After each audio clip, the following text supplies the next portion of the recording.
to really say what my story is, who I am, why I'm really here, you know. But most people that know me know that I've been through a lot of struggles, a lot of issues, a lot of pain, a lot of strife, and I'm still here. My name is Shakia Perkins, and I'm 23. I'll be 24, this coming week on 25th, next week, it's coming up. But, I'm going to this milestone in my life, and I'm just like, I'm still here. So, I lost my mom when I was 13, around 13, 14. Just now about to go into high school. And that was hard for me because who really wants to lose their parent right at the most important time when they need them around when you're going through the issues of high school?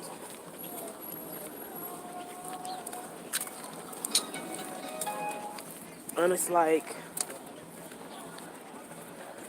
it still hurts. And it's been going on like possibly 10 years,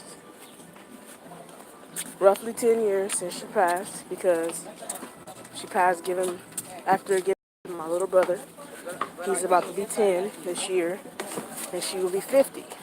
So she just turned 40 around the time when she was having him, and there wasn't no complications or nothing to where it was risky going in besides her age being up there. But she wasn't 40 already, she was just turning 40, so I'm moving into 40. But with a lot of that in life, I had so much that I didn't know I still held on to.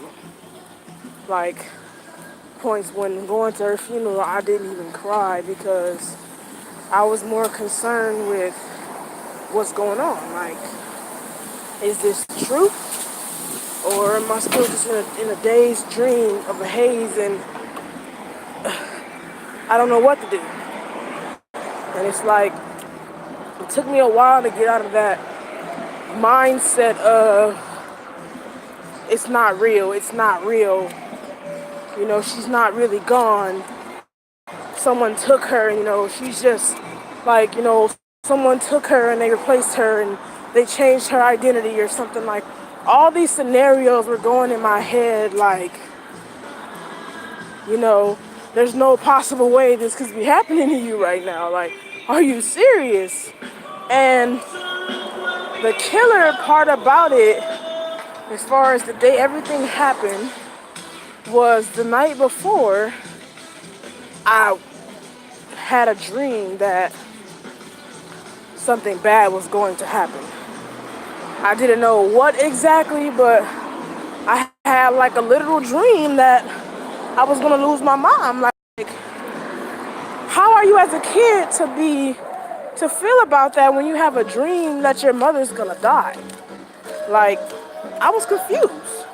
So knowing me, I'm scared, wake up terrified, cause I'm just like, mommy, I'm freaking out here, what's going on? And I try to wake up, and try to go talk to her about it. The moment I get up, she's already gone. Like, she's already gone to the hospital.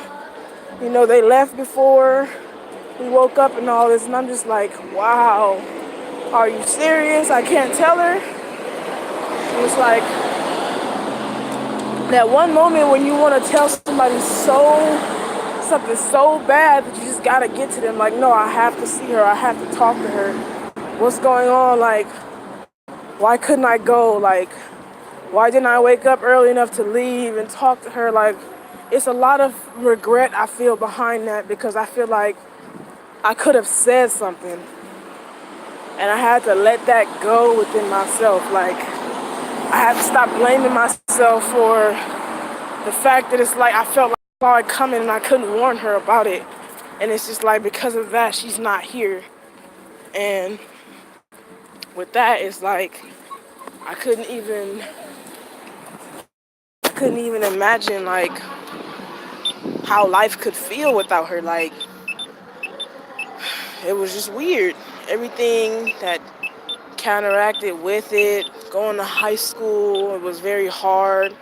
Ninth and 10th grade, I basically like I didn't really care too much. I was going through a lot of issues. I was mostly just focused on trying to cover up all that hurt, trying to get past it and move along, and it was like nothing was working. But then on top of that, it's like I didn't just have to, deal with that loss. I had to deal with another loss of my independence, of my self-sufficiency, because I became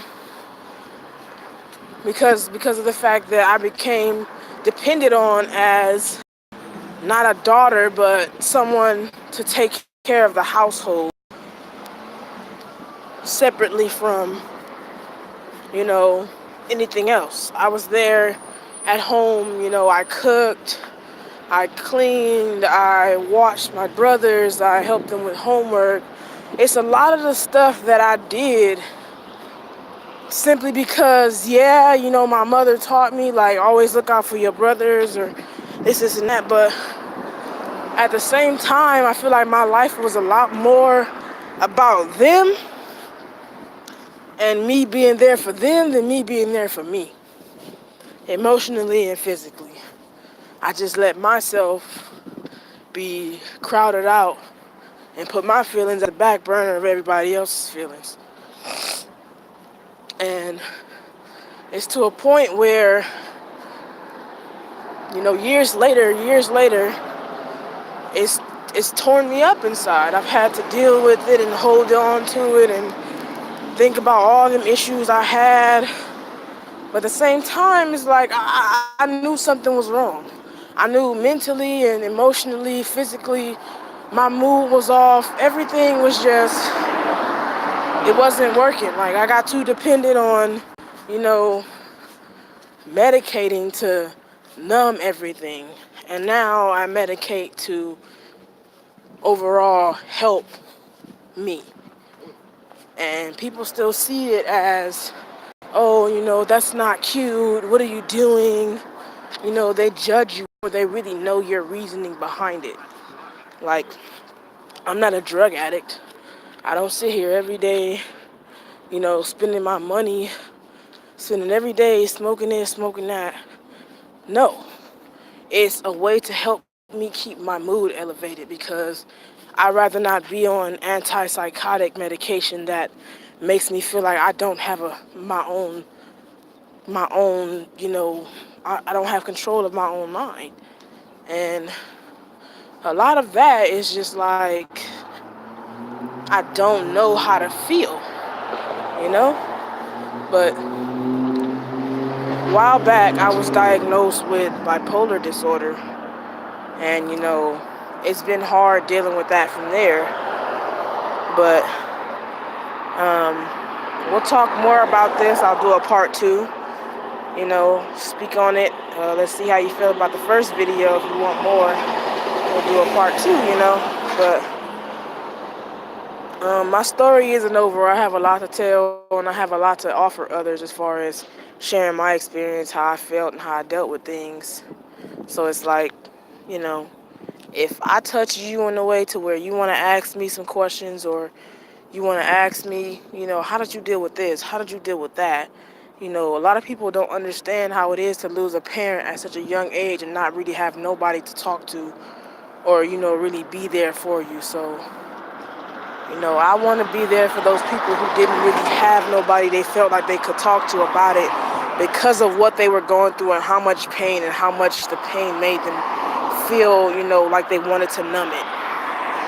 But until next time, it's been a sideshow.